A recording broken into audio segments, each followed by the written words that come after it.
আসসালামু আলাইকুম প্রিয় বন্ধুরা, যেখান থেকে আমার এই ভিডিওটি এই মুহূর্তে অন করেছেন সবাইকে অসংখ্য অসংখ্য ধন্যবাদ। প্রিয় বন্ধুরা, জানেন আমি একজন প্রবাসী। আমার জীবনের সারা জীবনের কিন্তু একটি মাত্র স্বপ্ন ছিল। সেই স্বপ্নটি হচ্ছে ছোট্ট একটি, আমার জীবনে যদি আল্লাহ আমাকে তৌফিক দেয়, সারা জীবনের একটি স্বপ্ন ছিল যে ছোটোখাটো একটি, আল্লাহ যদি করায় তা একটি বাসা বাড়ি করব। সেই স্বপ্নটি কিন্তু আল্লাহ আমাকে পূরণ করার তৌফিক দিয়েছে। সেই জন্য মহান হে রাব্বিল আলামিন আল্লাহর কাছে লাখো লাখো কোটিবার সেই শুকরিয়া যাপন করছি। আর যেখান থেকে আমার এই ভিডিওটা এই মুহূর্তে অন করেছেন সবাইকে অসংখ্য অসংখ্য ধন্যবাদ দিয়ে শুরু করছি। আর আমার ভিডিওটা, বাড়ির ভিডিওটা দেখে যেখান থেকে দেখছেন বা দেখবেন পরবর্তীতে, অবশ্যই কমেন্টের মাধ্যমে জানাবেন আমার বাড়িটার কাজ আল্লাহ দিলে কিন্তু অল্প কিছু আর বাকি আছে। অল্প কিছু বলতে গেলে কি, পাকা বাড়ি করলে তো কাজের শেষ নাই ভাই, আর টাকারও শেষ নাই। তবে একটা কথা না বললেই লয়, বাড়িঘর জীবনে আপনারা যাই করবেন বা পরবর্তী আমার ভিডিওটা দেখে যারাই করবেন, অবশ্যই আপনার আয় বুঝে ব্যয় করবেন। আমার কিন্তু যেটা সত্য কথা ভাই, প্রিয় বন্ধুরা, আমার কিন্তু আয় হিসাবে ব্যয়টা অনেক বেশি হয়ে গেছে। আমার জীবনের যেটা স্বপ্ন ছিল, সারা জীবন ধরে আমি যেটা ছোটোর থেকে স্বপ্ন দেখেছি যে ছোটোখাটো একটা, আল্লাহ বেঁচে থাকলে আমি কিন্তু বাড়ি একটি বানাবো, সেই স্বপ্নটা কিন্তু আল্লাহ পূরণ করেছে। কিন্তু এই বাড়িটা কমপ্লিট করতে লাগে আমার কিন্তু অনেক টাকা ঋণ হয়ে গেছে ভাই। কিন্তু আল্লাহর কাছে এটাই বিশ্বাস রেখেছি, আল্লাহ যদি আমার শরীর স্বাস্থ্য ভালো রাখে, আল্লাহ যদি সুস্থ থয় আমাকে, অবশ্যই ঋণটা শোধ করে দেবো আল্লাহ আমাকে বেঁচে ধরলে। সব কিছু মিলিয়ে ভাই, বাড়ির কাজ কিন্তু আল্লাহ দিলে কিন্তু ইট গাঁথনি, সিলিং প্লাস্টার, আল্লাহ দিলে যে কারেন্টের কাজও চলমান আছে।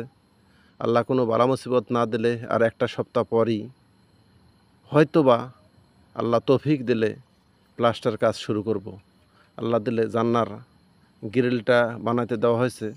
আল্লাহ দিলে কিন্তু জান্নার গ্রিল চলে আসলেই কিন্তু প্লাস্টারের কাজ শুরু করব। কারেন্টের কাজ মোটামুটি আজকে করলে অবশ্য শেষ। প্রিয় বন্ধুরা, বাড়িটির কাজ কেমন হলো, রুমগুলান কেমন হয়েছে, কাজের প্রতি কোনো ভুল ত্রুটি আছে কি না, অবশ্যই কমেন্টের মাধ্যমে জানাবেন ভাই। আমার কিন্তু 3টি রুম করা আছে। আর 3টি রুমের সঙ্গে কিন্তু 3টি টয়লেট, ড্রয়িং রুম একটি, তার সঙ্গেও একটু টয়লেট প্লাস একটি পাকঘর। পাকঘরের কিন্তু কেমন হয়েছে অবশ্যই জানাবেন। টোটাল 4টি রুম, 4টি টয়লেট, একটি ড্রয়িং রুম, একটি পাকঘর। আমার কিন্তু পরিবারও যদিও মানুষ কম, তাহলেও আমি জীবনের স্বপ্ন একটাই ছিল যে বাড়ি কিন্তু মানুষের বারবার করা যায় না ভাই। জীবনে কিন্তু করলে একবারই করতে হয়। জীবনে যদি আল্লাহ বেঁচাত হয় তো একবারই আপনি করতে পারবেন। বাড়ি করবেন আপনি বা আমি করব, বাড়ি করার সময় যদি একটু ধরলেন, আপনার সাপোজ কথার কথা 30 লাখ টাকা খরচ হয়ে গেছে, ওখানে কিন্তু আপনি আর 2-4 লাখ টাকা যদি একটু যৌতুক করেন, মানে যোগ দেন, তাহলে কিন্তু দেখবেন আপনার বাড়িটা কিন্তু মনের মতন করে হয়ে যাবে। হয়তোবা এই বাড়িটা আমি একবারে হয়তো কমপ্লিট করতে পারবো না, দরজা জানলা বা নিচে আরও অনেক কাজ আছে, আপনার টাইলসের কাম আছে, বাড়িটি সাজাতে হবে মনের মতন করে, সেসব কাজ আছে। হয়তোবা আল্লাহ আমাকে বেঁচে থলে অবশ্যই শেষ করব। আল্লাহ যদি আমাকে বেঁচে নাও রাখে, হয়তোবা আমার ছেলে মেয়ে, আমার সন্তানেরা অবশ্যই শেষ করবে।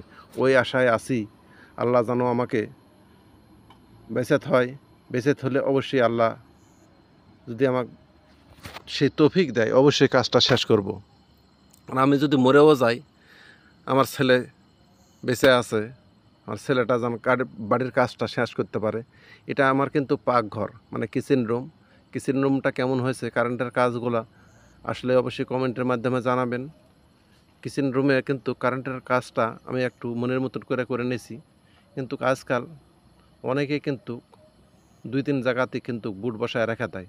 আমি কিন্তু চারি টানে বিভিন্নভাবে বুট বসায় রাখছি। এই জন্য বসায় রাখছি, এক সাইডে হয়তো ফ্রিজ রাখলেন, এক সাইডে হয়তো অনেক সময় দেখা যাচ্ছে ভাতের কুকার বসালেন, কারেন্টের লাইনেই অনেক সময় দেখা যাচ্ছে বিভিন্ন কিছু করে। ওই চারি টানে কিন্তু আমি বুট বসায় নিছি 4 ওয়ালেই। তো প্রিয় বন্ধুরা, যাই যেখান থেকে আমার এই ভিডিওটা দেখলেন, সবাইকে অসংখ্য অসংখ্য ধন্যবাদ। আমার বাড়ির কাজটা কেমন হলো অবশ্যই কমেন্টে জানাবেন। আর সবাইকে আবারও অনেক ভালোবাসা।